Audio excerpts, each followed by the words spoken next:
as that group was, they noticed a small piece called Losing Chase that was way under the radar. In just 2 days, a video of Dame Helen Mirren berating Meghan Markle at the Golden Globes received 50 million views. It was constantly circulated on social media, and analysis outlets examined it. However, the reality is even more bizarre than the video. How could a complete untruth get out there so fast? And why did millions of people think it was true? Come see what Dame Helen truly said about Meghan during the Golden Globes. The public fire. From the very beginning, the video appeared authentic. The Golden Globes logo was behind Helen Mirren as she stood at a podium. She was dressed in the same baby pink Stella McCartney dress that she had worn to the wedding. A live broadcast was reflected in the lighting. The sound was audible. The camera angles correspond to the annual coverage of the awards. Mirren seemed to pause in the middle of his sentence in the video. Then it appeared that she was talking about Meghan Markle. Meghan was chastised by The Voice for abandoning her royal responsibilities. It questioned her decision to relocate to California. It presented her behavior as motivated by ambition rather than need. The tone was formal and serene.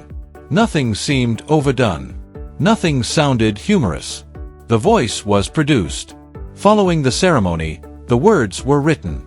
The language stayed away from extremes, and the tone was intended to reflect Mirren's public persona. Every line had a calculated quality that made it feel plausible. Reaction shots were employed in the video to emphasize the point. Miles Stress seemed to give a nod.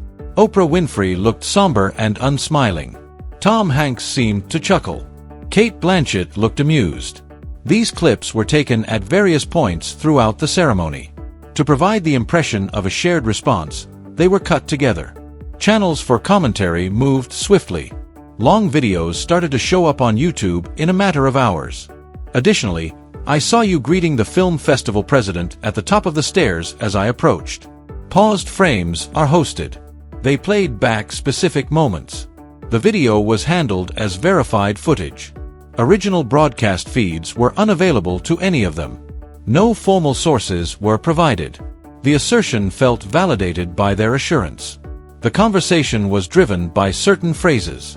Meghan was being addressed like a child, according to one phrase. It was intimated by another sentence that she transformed her personal struggle into a performance.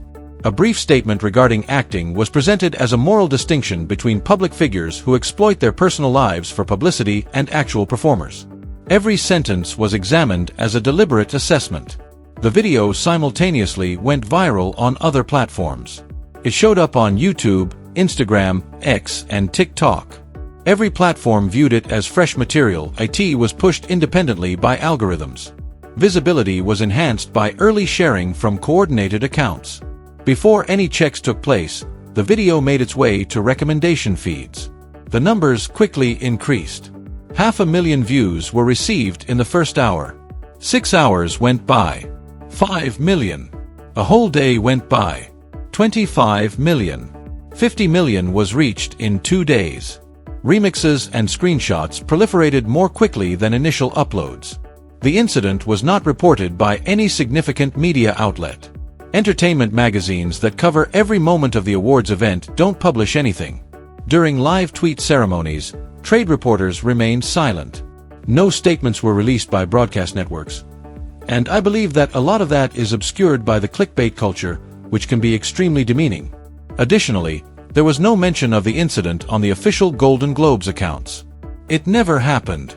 However, the lack of coverage was seen as evidence of media repression and a plot to shield Meghan from valid criticism rather than proof of fabrication. The entire ceremonial film had been recorded and stored. Mirren's actual speech adhered to the schedule. She expressed gratitude to those who contributed. She gave the nominees her recognition.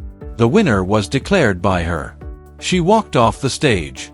There was no variation in any of the broadcast versions. Fact checks came later. One was published by Reuters. One was published by The Guardian. Their articles compared timestamps, displayed whole transcripts, and described the alterations. Not because they were concealed, but rather because they went against the emotional reasoning that first made the hoax appealing. These stories only reached a small portion of the audience. Comment sections responded angrily. Corrections were viewed by many as media cover for powerful people who should have been criticized. Others stated that even though the sentences were technically incorrect, the video captured emotional truth. When we were in our early 20s, we went to the theater together, so we knew each other rather well. I've previously collaborated with Selly, arguing that the fabrication was symbolically meaningful since someone ought to have uttered those things. Some claimed that the message was more significant than accuracy and that the video's representation was more significant than Mirren's actual comments. Because belief had already solidified into a narrative, the concept persisted even as evidence grew. People found it difficult to acknowledge that they had been duped. It felt deliberate to share the footage. It was embarrassing to undo that. Many refrained from acknowledging their mistakes. Instead, they looked for relevant content. Creators repurposed previous interviews on TikTok. Mirren clips from years ago were superimposed with a bogus audio. Unrelated remarks were taken as confirmation. The layering was accepted as proof by the audience.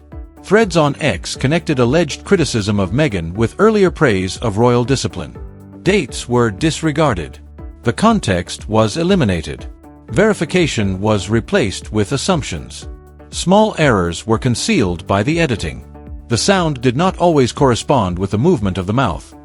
Tension in the face seemed a little strange. On phones, these indicators disappeared. Few viewers closely replayed, and the majority only watched once. The tale had settled by the time the fabrication became evident. Because it feels so inclusive, there is representation, and it's simply like a charming love story, several users said they remembered watching it live. Others remembered reactions from the audience that never occurred. The fictitious moment turned into a recollection. The video did more than just deceive. It bridged a void. Meghan's reputation in Hollywood had already shifted. Defenders had become silent, projects had halted, and coverage had decreased. The video told a story about that stillness. The fictitious altercation seemed to be validation. It provided a clear explanation for changes individuals noticed but were unable to identify. This caused it to spread more quickly than any explanation could. That evening, Mirren remained silent regarding Meghan. The true question shifted after people came to terms with the video's portrayal of her. The truth about Mirren's relationship with Meghan is entirely different from the deception, which went uncorrected. One that makes the fake even more premeditated and intentional. The reality. On January 6, 2026, Dame Helen Mirren was given the Cecil B. Deal Award during the Golden Globe celebration held at the Beverly Hilton. She was named one of the best actors of all time by Harrison Ford, who gave her the honor. Mirren entered the stage. Departed the stage after thanking the Golden Globes for her previous honors, cracking a few laughs, and describing the Deal Award as a recognition of a complete life. Meghan Markle was never brought up. Never once. Meghan's reliability was the only factor in the widely shared video that claimed Mirren attacked her. Everything she had genuinely stated about the Duchess was reversed.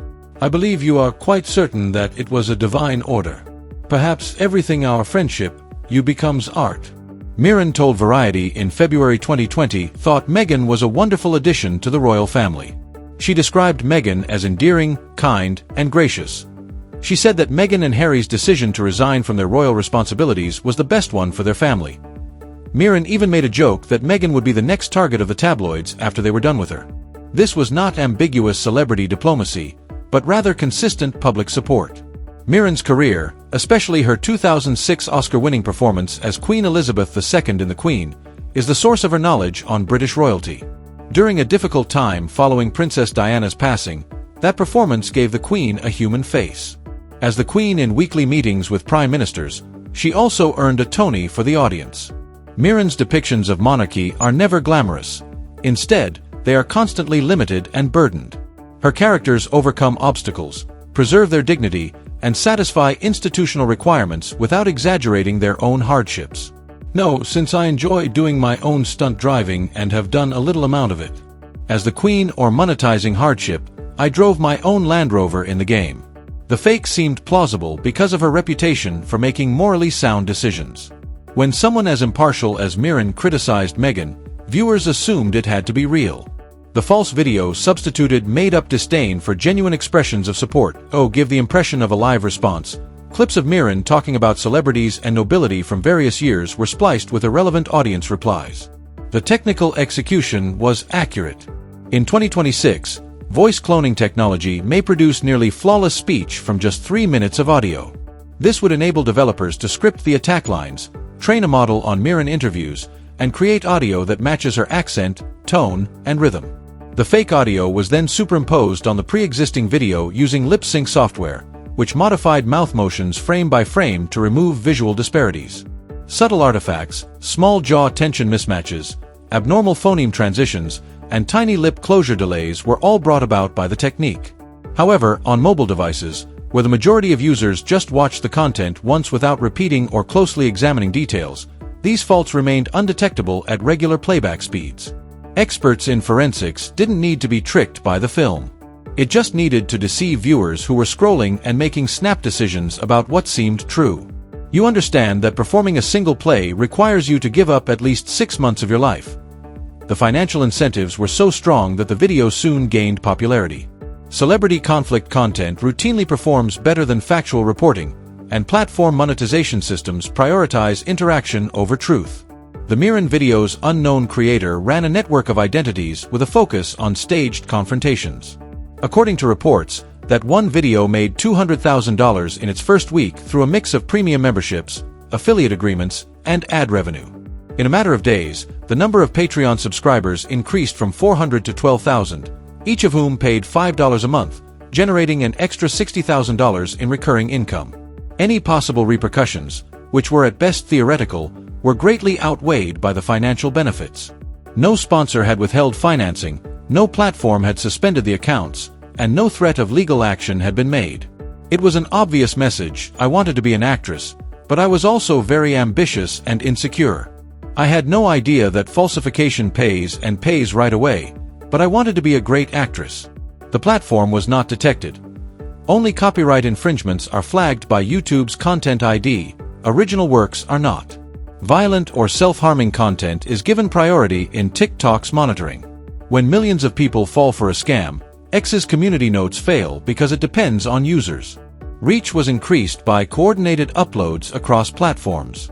Within the first hour, the video was reposted by several accounts, creating early engagement signals that algorithms saw as trending.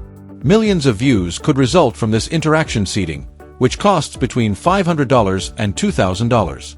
The obstacle to producing such content has vanished. Voice cloning, video editing, and algorithm exploitation are all taught in YouTube tutorials. Anyone with a few $100s and a modicum of technical expertise can create a convincing fabrication and make money from it. Creators had already made money by the time fact-checkers responded with refutations. Millions of viewers had emotionally assimilated the deception as verified truth, and algorithms had moved on to more recent stuff. Speed and emotion are intended to be rewarded by the system, not verification, which implies that corrections reach too few people to change consensus and arrive too late to matter. Because Mirren's credentials gave the fiction an air of authority, the fake was successful. You know, it takes a while to obtain there. I thus dedicated around 10 years of my work. Anonymous claims could never have the same impact as her reputation. When someone who won an Oscar for portraying the Queen appears in a phony video, viewers see institutional judgment rather than just an opinion. The video didn't have to be flawless. All it had to do was be connected to her name. The creators had an innate understanding of this. They didn't make up an attack on a random celebrity. Mirren was expressly picked because of her connection to the royal family through the Queen, which made her seem like the ideal person to offer such critique. The casting was deliberate. It felt like a turning point when an actress who was recognized for her dignity and reserve seemed to break character. This deliberate decision rendered fact-checking nearly meaningless. You obviously don't have the live experience. Except you do it, and apparently people clap at the end as if it's in an even after Reuters and The Guardian published debunks. Many viewers rationalized that Mirren must have said something similar at some point or that she privately agreed with the idea.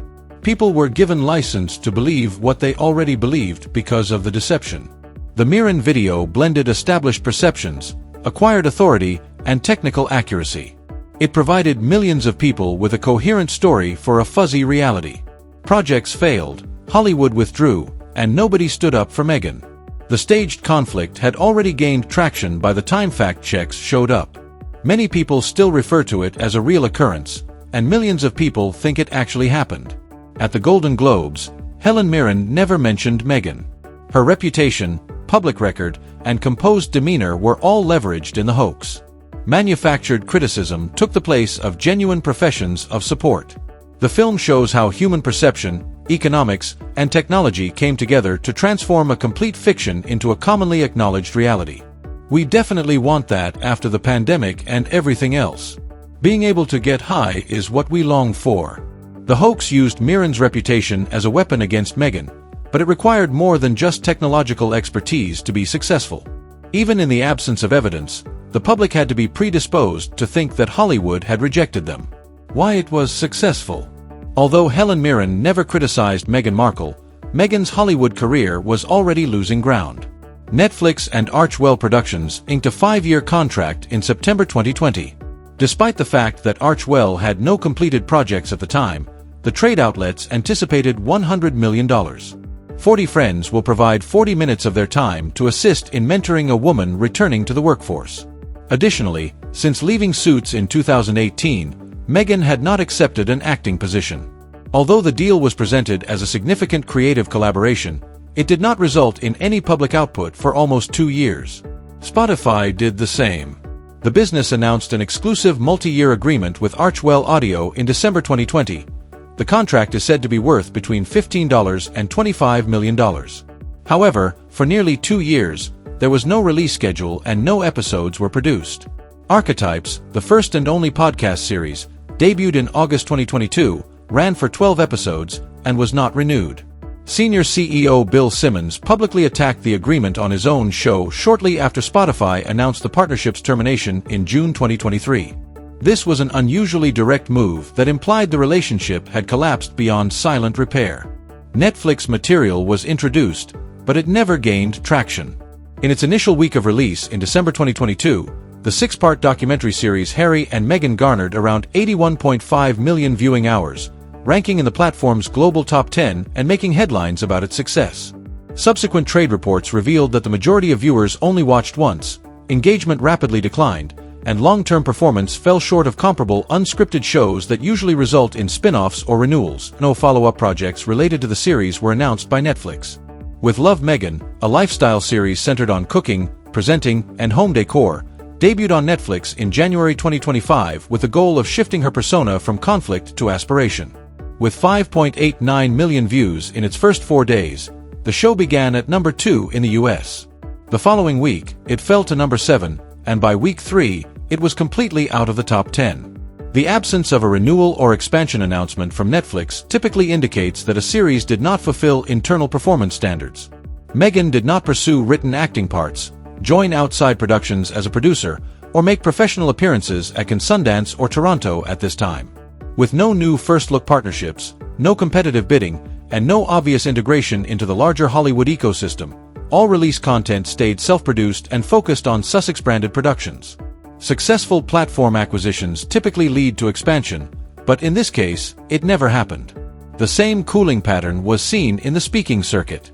Meghan positioned herself alongside prominent political and cultural people in 2022 and 2023 by accepting paid engagements through the Harry Walker Agency, with reported costs ranging from $200,000 to $500,000 per event. Confirmed reservations fell precipitously by the end of 2024, but this was due to a quiet drop in demand rather than public cancellations, which is how the business typically announces diminishing value. Hollywood rarely turns on people publicly, so this kind of withdrawal rarely appears dramatic. Thousands of minor haphazard actions made by studios, agencies, editors, and executives, such as ceasing to return calls, assign coverage, and attach their names to projects without making statements or providing explanations, lead to a decline in support. Only when patterns recur simultaneously across several sectors does the shift become apparent. Former allies' actions were a clear indication of the deterioration. Celebrities swiftly and publicly offered public support following the Oprah interview in March 2021, portraying Meghan's treatment as a moral rather than a commercial issue. Meghan was frequently defended on social media by Jamila Jamil, who later made an appearance on Archetypes to discuss years of lobbying on her behalf. When questioned about their connection in June 2025, Jamil publicly stated that they were not close and that their worlds were completely different, establishing distance without animosity or accusation. On a bigger scale, Tyler Perry's performance demonstrated the similar pattern. When Harry and Meghan fled Canada in March 2020 due to COVID lockdowns, Perry gave them full-time protection, his private jet, and his Los Angeles house at his own expense. This was an incredible act that went beyond professional courtesy into personal sacrifice. After spending weeks together, the couple publicly referred to Perry as their chosen family member and designated him godfather to their kid. In interviews conducted in 2022 and 2023, Perry spoke positively about them, and as late as December 2024, Meghan showed up with him at public gatherings, indicating a relationship that looked unaffected by the cooling that was taking place in other parts of Hollywood. Harry and Meghan did not publicly address Perry's $260 million harassment lawsuit in June 2025, nor did they provide any obvious support. Media outlets stated that their communication had completely stopped by August 2025. The trend reflected the state of the industry as a whole. Prominent partnerships ended through gradual distance, the kind that leaves no paper trace and doesn't require an explanation, rather than confrontation. Perry had taken a big risk to keep them safe at their most vulnerable. However, the cost-benefit analysis had changed when he needed public support. It was structural. Every Hollywood connection is governed by the same math. Re-examining the Oprah interview itself is necessary to comprehend how protection failed when reputational risk exceeds potential benefit.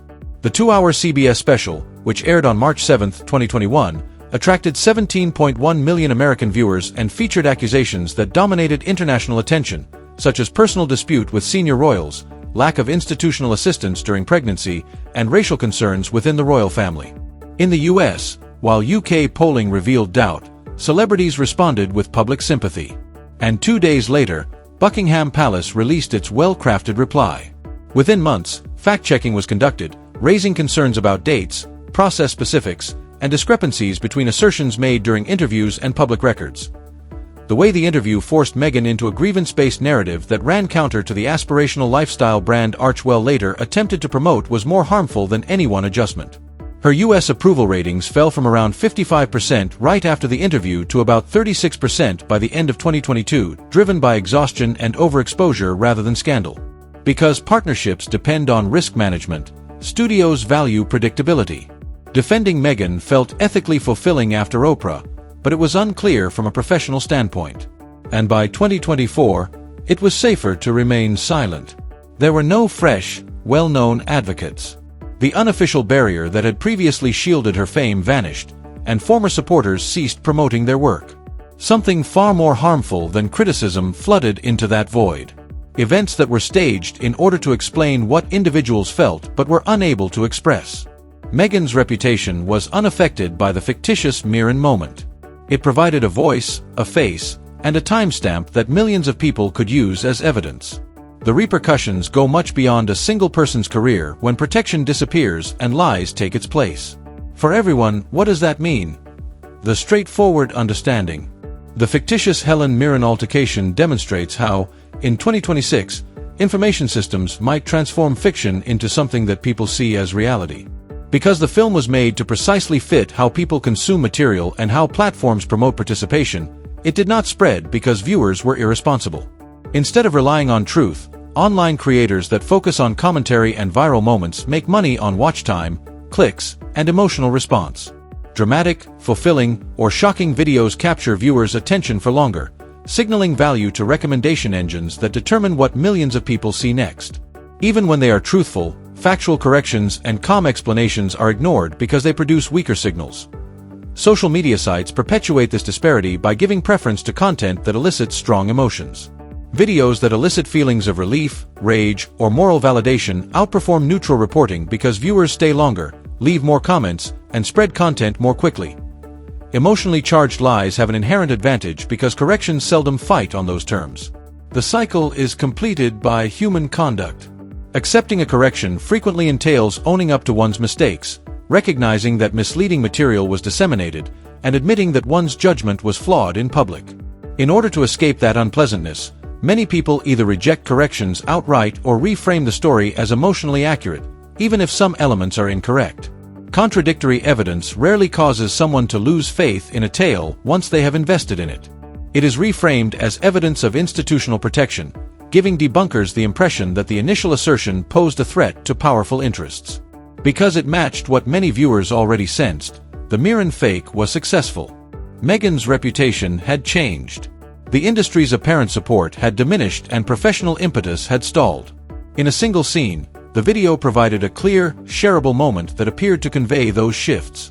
Reputations are now harmed in this way. Scandals, litigation, and public altercations are no longer the only ways that careers terminate. When editors cease providing coverage, networks cease defending, and partners cease renewing contracts without providing an explanation, they fall apart. Reputational deterioration followed obvious steps in previous decades. There were accusations in print. Reactions ensued. Evidence grew. Judgments were rendered by courts or the general public. People might provide specific instances and records that clarified the events. These days, silence frequently causes harm. An accusation doesn't have to be true. There's no need to start a scandal. Protection just vanishes. And perception is altered by the absence itself. This change manifested itself in quantifiable ways for Meghan. There was little follow-through on platform deals. There were no renewals. The focus of the media shrank. Speaking fees decreased, and prominent peers' public defenses ceased to occur. It was not the result of a single choice or a concerted effort. Numerous individual decisions caused the sector to shift. The film and phony mirror were successful because they gave that sluggish process form. There was no moment when Hollywood turned away, therefore people were unable to pinpoint it. The fiction was made after the fact, and in a world of synthetic media, this is the power of staged events. A convincing work of fiction that provides clarity seems more plausible than the truth when reality seems disorganized and ambiguous. Viewers were not convinced by the film that Meghan had been abandoned by Hollywood. It convinced them that they had at last witnessed the event. These kinds of situations are now easier to create. An event involving a public figure can be created by a small group or even one person, disseminated across platforms, generate substantial cash from participation, and have minimal danger of repercussions. Instead than rewarding verification, the system rewards emotion and haste. In practice, belief then becomes reality. Now, millions believe Helen Mirren publicly chastised Meghan at the Golden Globes. Their opinions about her, their assessments of upcoming initiatives, and their interpretations of recent headlines are all influenced by this idea. Even after it is refuted, the falsehood becomes ingrained in cultural memory. This makes the goal unachievable for public personalities. It is necessary to repeat the falsehood in order to refute something that never occurred. Chasing copies across platforms that have already moved on is necessary to correct a fake event. It takes resources that no one has control over to rebuild confidence. This issue is not limited to celebrities. Politicians must deal with made-up quotations. Executives deal with fake scandals. Man-made controversies affect the general public more quickly than they can be addressed. Because belief spreads more quickly than evidence, reputation has become brittle. Hollywood's approach to risk is a vivid example of the change. In 2020, Tyler Perry provided his house, stability, and emotional support to Meghan and Harry during a time when few people did. When Perry was accused of heinous crimes in 2025, the bond seemed unshakable. Suddenly, public association was expensive, and outward support was replaced by quiet. There was no treachery or malice in that silence. Calculation was indicated by it. Hollywood is only protected for as long as the organization feels secure. A system where profitable lies outweigh uncomfortable facts, where reputations deteriorate without accusations or proof, and where made-up events seem more genuine than actual ones is previewed by the Mirren fabrication. In 2026, believing serves as reality because the infrastructure prioritizes emotional resonance above factual truth, not because viewers are naive or irresponsible. Because the industry had already quietly withdrawn, the hoax was successful because it gave that departure a face and a time that people could use to justify it. Trials that result in verdicts and controversies that make news are no longer the end of careers. They conclude with silence broken by fake confrontations that millions of people accept as memory even after they are shown to be untrue, fabricated events that explain changes already occurring, and lies that seem real. Millions of people think Dame Helen Mirren criticized Meghan Markle, although she never did.